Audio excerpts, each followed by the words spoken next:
Solve by completing the square. Our first step is going to be to move this 12 over to the other side. Your constant term has to be on the right.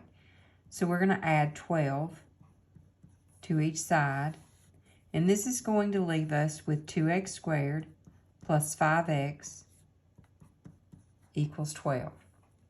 Now the next thing we need to do is get rid of any coefficients, if there are any, of your x squared term. You do this just by dividing all the way through by whatever that coefficient is, in this case 2.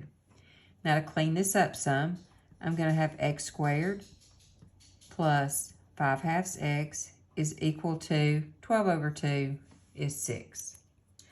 Now, completing the square means we're going to insert a term right here that's going to make a perfect square trinomial.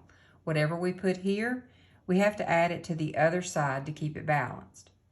So, there's a little formula you can use to find this number so that you don't have to backtrack through it every time, and that formula is b over 2 squared, where b is the coefficient of this number. So if I take 5 over 2 and square it, when you divide a fraction by a number, a whole number or another fraction, you do multiplication by the reciprocal. So I'm going to make this 2 over 1. Now when I multiply by the reciprocal, what I have is 5 over 2 times 1/2, all squared. Multiply across the top, 5, across the bottom, 4, and square it. This is what's going to go here and here. So I've got 5/4 squared and 5/4 squared. Now to clean this up. First of all, this is a perfect square trinomial. I know it is because I just created it. So I can factor it by taking the square root of the first number plus the square root of this, and I didn't even multiply it out, so it would be easy to get. Now, over here, I've got 6 plus. 5/4 squared is 25 over 16. And let's go ahead and combine these. 6 over 16. To change 6 to a fraction over 16, just multiply 16 times 6. Got 96 sixteenths. Plus 25 over 16. So that gives you 121 over 16.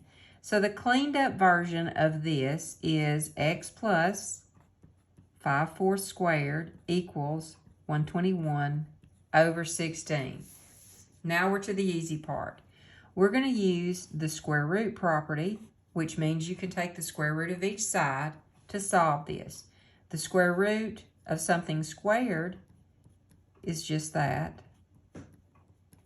Now over here, we're going to have plus or minus 11/4. I took the square root of the numerator and the denominator.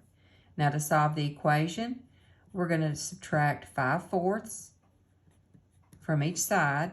So now we have x is equal to negative 5/4 plus or minus 11/4. And we'll look at both options. I could have negative 5/4 plus 11/4 or negative 5/4 minus 11/4. Over here, this would give me 6/4, which is 3/2. Over here, this would give me negative 16/4, which is negative 4. And there are your two answers.